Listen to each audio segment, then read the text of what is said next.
안녕하세요 구독자분들 반갑습니다. 오늘 8월 2일 오후 8시 지나고 있고요.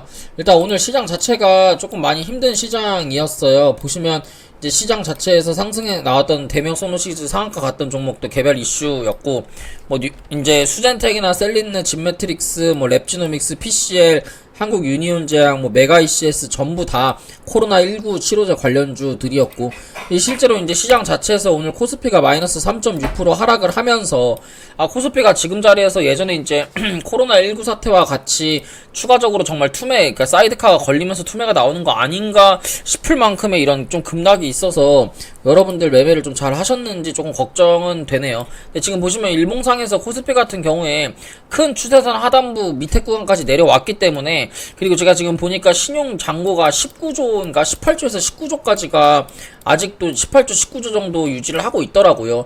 이게 신용 잔고가 보통 16에서 17조 정도는 되어야지 조금 이제 신용이 좀 정상화됐고 좀 이제 옆으로 횡보나 투매가 나오지 않을 수 있는데, 이게 좀 신용이 이렇게 많은 게 뭐가 문제가 되냐면 투매가 투매를 낳는 상황이 오거든요. 왜 그러냐면 지금 예를 들어서 보통 평균 지수가 1% 하락을 하게 되면 여러분 개별 종목은 3% 이상 하락을 한다고 생각하시면 돼요. 근데 예를 들어서 지금 코스피 지수가 2500포인트까지 만약에 이 상승 추세를 깨져가지고 여기서 이 밑에까지 이탈을 한다고 가정을 했을 때, 지금 그 18조 정도 되는 신용 잔고가 이렇게 밀리게 되면 반대 매매가 나오거든요. 그럼 반대 매매가 나오면서 또 반대 매매가 반대 매매를 부르고 반대 매매가 반대 매매를 부르는 약간 그런 진짜 악순환의 그런 시장이 나올 수가 있어요. 그렇기 때문에 사이드 카가 걸리는 거거든요. 그러니까 코스피 같은 경우에 2500포인트까지 조금 내려갈 가능성이 좀 있다고 한다면 여러분들이 조금은 이제 계좌 관리를 좀 하셔야 되는 부분이고, 사실은 이게 2800포인트 혹은 2850포인트에서 미리 계좌 관리가 들어갔어야 되는 거 아니냐 이렇게 생각하실 수가 있는데, 사실 오늘처럼 이렇게 급락이 나오게 되는 거는 금리나 발언에 대한 뭔가 기대 재료 소멸처럼 이렇게 시장에서 받아들이는 것 같은데, 이거는 사실 이렇게 급락이 할 거라고는 사실 저는 그 누구도 예측은 할 수 있고 예상은 할 수 있을지언정, 그 예상을 가지고 여러분들이 계좌를 그걸로 갈아버리고 그걸로 여러분들이 가지고 있는 종목을 한 번에 손절해버릴 수 있는 사람은 저는 사실 없다고 생각하거든요. 그러니까 예를 들어서 지금 시장에서 오늘처럼 마이너스 4% 하락을 했다면 제가 생각했을 때는 현금이 한 30%에서 한 40%, 많게는 50% 정도만 현금이 있다고 해도 저는 조금 성공했다고 생각해요. 왜냐면 여기서 2550포인트까지 하락을 했다고 가정해볼게요. 예를 들어서 이 전저점까지 2550포인트에서 남아있는 현금을 가지고 매매를 한다고 했을 때, 올라갈 땐 더 빨리 올라가기 때문에 여러분들이 사실은 여기에 물려있는 것보다 더 큰 수익을 내실 수 있는 진짜 기회의 장이 오거든요. 옛날에 코로나 때 어땠어요? 코로나 때 진짜 사이드카 걸리면서 맨날 하락하다가 올라갈 때는 진짜 V자 반등으로 완전 세게 올라갔잖아요. 오히려 이렇게 골이 깊으면 산도 높은 법이기 때문에 여러분들 너무 무서워하시면서 투매하실 필요 없고요. 그냥 조금은 관망하는 자세로 시장을 기다리는 게 저는 오히려 더 좋은 자세라고 생각을 합니다. 그래서 일단 코스피 같은 경우에 보면은 외국인이랑 기관 투자자 전부 다 던졌고 개인 투자자가 좀 강하게 매수를 받아준 모습이에요. 그러면 이제 코스피 같은 경우에 코스닥 같은 경우에 보시면, 코스닥 같은 경우에는 지금 전저점을 살짝 이탈을 해주는 움직임을 좀 보여주면서 전저점 구간에 800포인트를 지켜주는 움직임을 보여주다가 오늘 한 번에 마이너스 4% 정도 밀어버렸단 말이죠. 근데 마이너스 4% 정도로 밀어버리면서 이렇게 하나 더 응봉이 2개, 3개 정도까지는 더 나올 수가 있기 때문에 내려오게 된다 그러면 이 10월달 전저점 734포인트, 그러니까 740포인트까지는 하락을 저는 할 수 있다라고 생각을 하거든요. 만약에 하락을 하게 된다면. 그렇게 되면은 이제 마찬가지로 좀 계좌 관리에 여러분들이 그리고 테마주 위주로 매매를 좀 하시면 좋을 것 같습니다.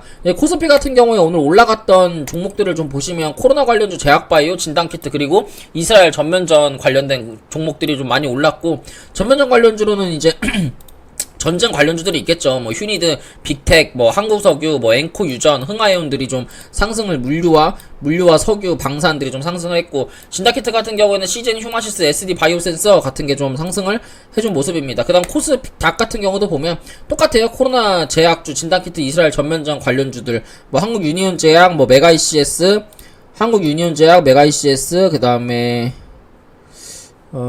셀리드, 진매트릭스, 랩지노믹스, PCL 전부 다 코로나19 관련주고요. 그 다음에 이제 전면전 관련주로 는 이제 코스닥에서는 없네요. 그리고 이제 코스닥 같은 경우는 워낙 이제 바이오 잡주들이 많기 때문에 좀 이렇게 올라온 모습을 좀 보여준 것 같고, 엘컴텍 같은 경우도 10% 정도 올랐는데 이제 금 관련 해지 관련 주기 때문에 보통 시장이 안 좋고 이렇게 원화 가치가 떨어지게 되면 보통 이제 그게 이제 안전자산 금리로 많이 올라가기 때문에, 그래서 금 관련주들이 좀 상승을 해주는 모습을 좀 보여준 것 같습니다. 그래서 오늘 시장을 좀 짧게 요약을 해보면, 코로나 백신 관련주로 셀리는 19%, 한국유니온제약으로 11%, 엑세스바이오 6%, 진다키트 관련주로 수젠텍, 진매트릭스, 휴마시스, 랩지노믹스가 상승이 나왔고요. 전면전 관련주로 휴니드, 빅텍, 한국석유, 흥구석유가 좀 상승이 나왔습니다. 근데 빅텍은 1%밖에 안 올랐거든요.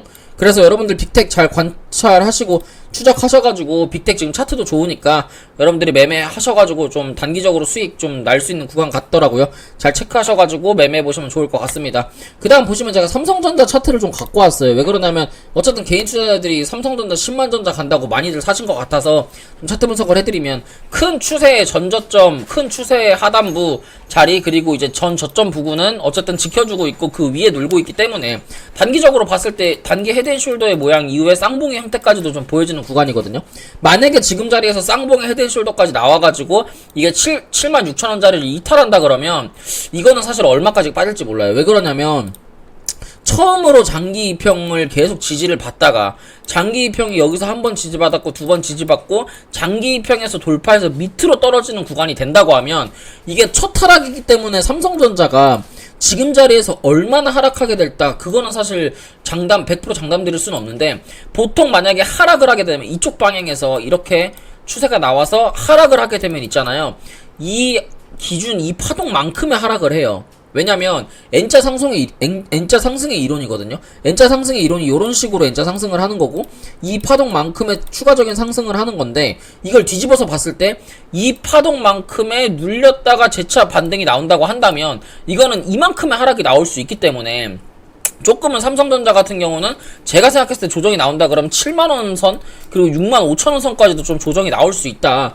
이렇게 좀 참고하셔가지고 삼성전자도 매매 대응하시면 좋을 것 같고요. 이렇게 해가지고 제가 오늘 준비한 내용 모두 완료되었고, 마음에 드셨다면 좋아요와 구독, 알람 설정 부탁드릴게요. 감사합니다.